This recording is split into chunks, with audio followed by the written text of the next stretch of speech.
A história, ela é contada por quem vence as guerras, né? Uhum. E a gente tem uma história muito distorcida do que foi as revoltas mundiais relacionadas à proibição do álcool. Porque, por exemplo, a lei seca dos Estados Unidos, Hum. ela é vista como um momento de moralidade feita para o controle populacional de pessoas religiosas, e a Carrie Nation, que era a louca da machadinha, que era uma mulher traumatizada, que era descontrolada, e puritanos, pessoas religiosas que queriam restringir a liberdade individual, por isso que deu essa loucura lá nos Estados Unidos, que conseguiram fazer o álcool ser proibido durante um tempo. Uhum.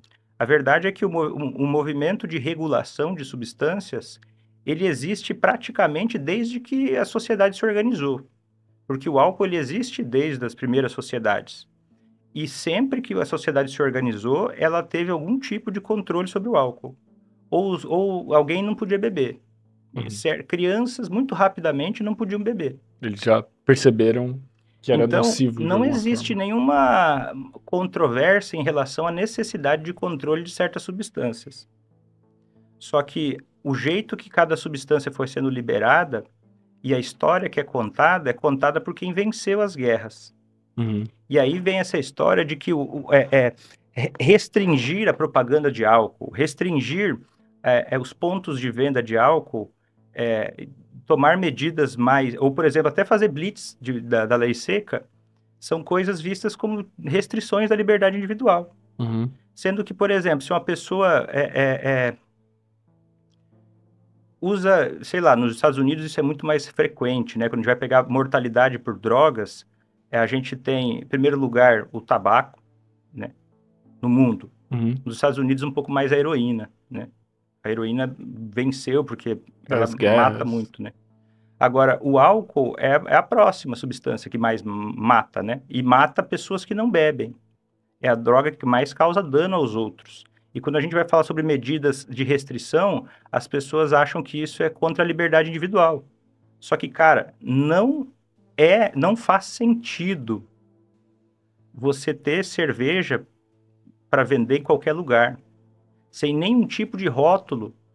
Quando eu falo, por exemplo, que se eu falasse 30 doses padrão de álcool por semana, ao invés de falar 30 latas de cerveja, ninguém ia entender. Uhum. E por quê?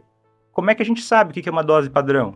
Vai ter que assistir um podcast de alguém falando sobre álcool, ver se eu me simpatizo com aquela pessoa, para ver se eu vou levar a sério o que ela vai falar. E se eu concordar com tudo, eu vou ouvir aquela informação. Se eu não concordar com alguma coisa, eu vou rejeitar todas as ideias. E aí, as pessoas não sabem o que é o álcool. É 25% da população sabe que o álcool causa câncer. E a mesma taxa de pessoas que sabe que o álcool causa dano ao feto, mulheres grávidas não podem beber. Uhum. E é quase um crime insinuar que tem que ter nos rótulos de cerveja quanto álcool é. E aí você pega uma garrafa de Heineken, uma vez eu peguei para ver, e tem lá, saiba informações sobre bebida. Aí você escaneia o QR Code, você abre uma página mais confusa do que o papo sobre valores de vida, que você não consegue saber o que é com moderação. Você não consegue saber os riscos que tem. E aí, os principais fontes de conhecimento sobre álcool no Brasil são realizados pelo Centro de Informações de Saúde e Álcool, Hum. que tem como mantenedor o grupo Ambev, Meu Deus. É a raposa cuidando do a galinheiro. raposa cuidando do galinheiro. E aí o que acontece? É, sempre que vai falar sobre esse assunto, a indústria do álcool, de uma forma muito poderosa, porque tem muita grana, né, para investir, e essa grana vem do abuso e das mortes ligadas ao álcool, o discurso é distorcido. E acho que esse é o grande problema do álcool, a distorção daquilo que é importante em todos os níveis. Porque daí a gente começa a falar sobre, eu já fui acusado muitas vezes de ser petista, ou por outros dizendo que eu era muito conservador.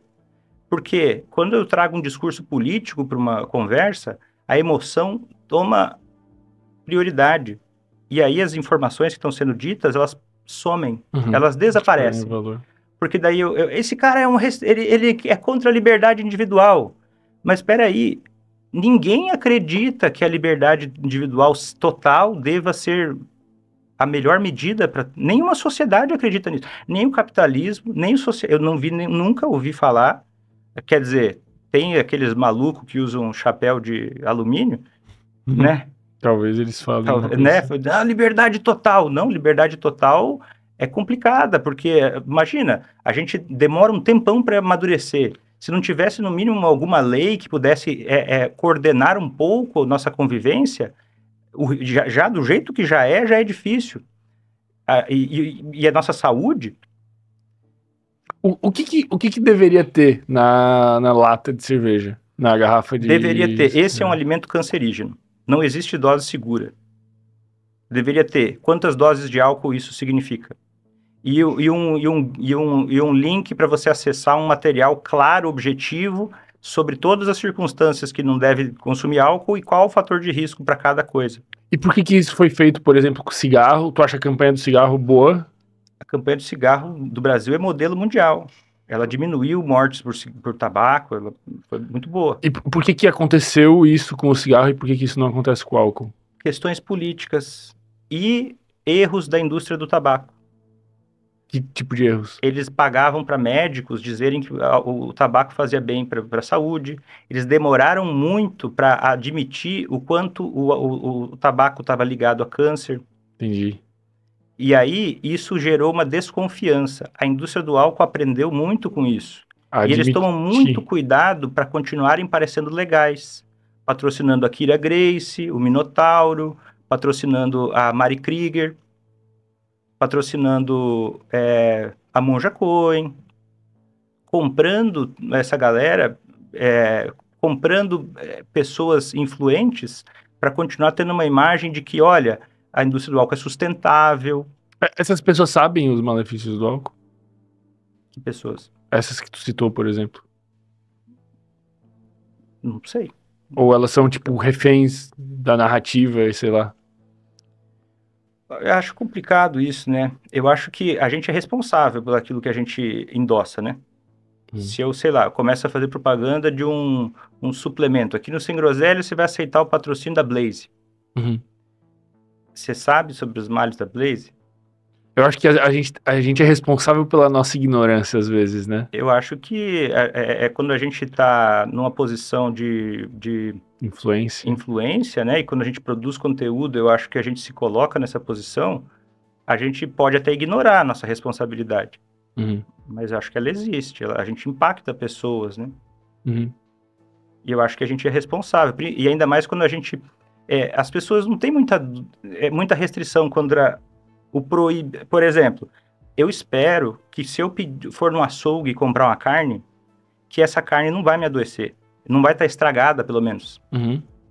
E eu espero que existam leis que vão punir uma pessoa de me vender carne estragada.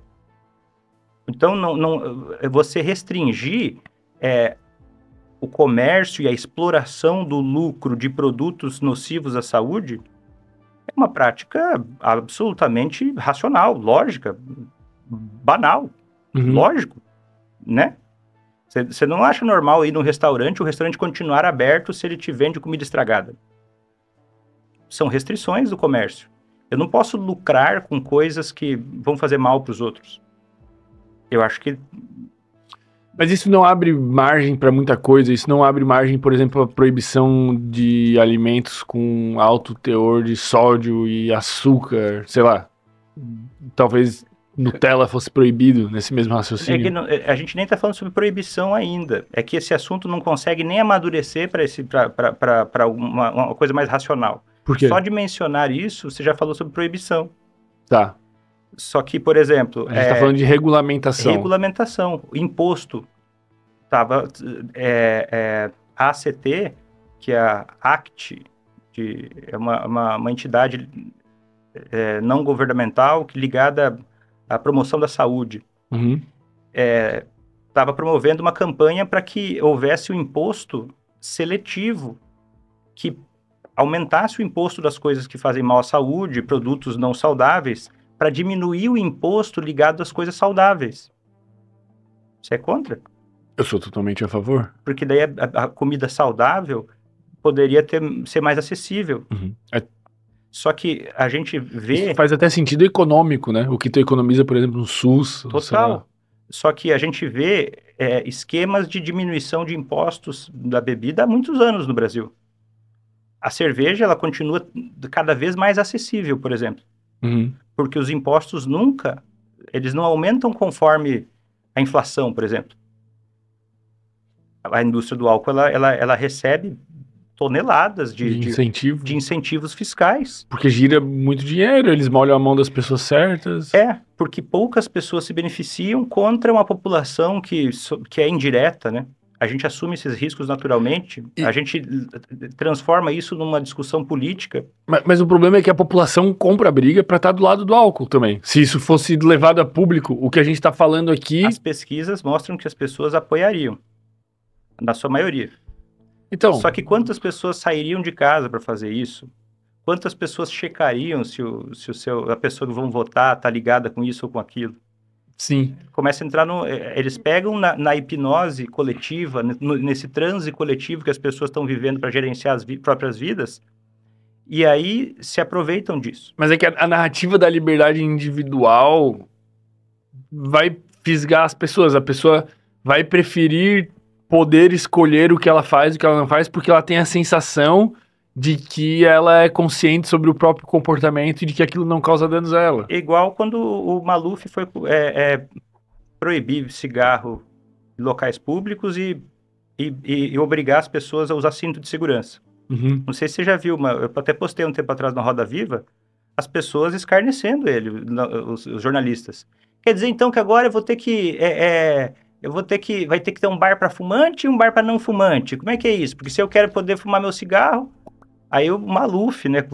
O Maluf explicando. Olha, mas quando você tem o direito de se matar, mas você não tem direito de matar o seu colega, o seu vizinho.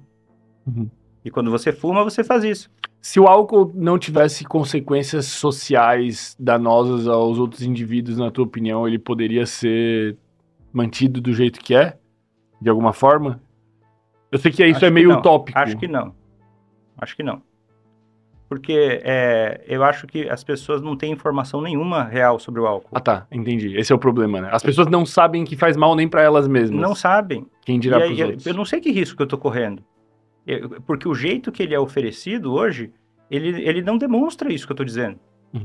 Parece que o meu discurso hoje, ainda em pleno 2024, parece uma coisa radical, né? Sim. Parece radical. E eu acho isso muito interessante. E eu entendo porque parece radical. Porque se você entender o que eu estou dizendo, você vai perceber que, cara, mas não faz sentido ter cerveja disponível em qualquer lugar.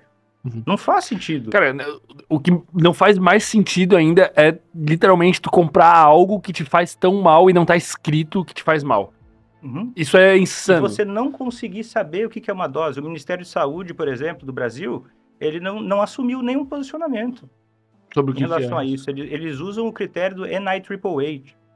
O NIAAA é uma instituição americana que é sobre abuso de álcool, né? Instituto de Pesquisa sobre Abuso de Álcool, um dos mais importantes do mundo. Só que eles sempre tiveram um rabo preso com a indústria do álcool, porque os pesquisadores passavam a carreira inteira trabalhando para o NIAAA, e aí quando eles se aposentavam, a indústria do álcool oferecia salários gigantescos para que eles financiassem a narrativa pública. E aí pensa, não, o fulano está endossando X medida. E aí o NIAAA, ele só investiu a atenção para estudar sobre os abusos graves de álcool, sobre problemas graves e dramáticos, criando uma ideia de que são a minoria das pessoas que tem problema com álcool. Ignorando, por exemplo, que no Brasil, a maioria das pessoas abusa de álcool. A maioria das pessoas que bebe, ela faz um uso, no mínimo, nocivo ou arriscado de álcool. E literalmente não sabe disso. Literalmente, quando escuta o meu discurso, parece radical, parece uma coisa impensável. Muito louco esse papo, né? Dá uma olhada no nosso canal, cara. A gente já teve com um neurocientista, psicólogo, médico, psiquiatra, filósofo, astrólogo, tenho certeza que tu vai gostar.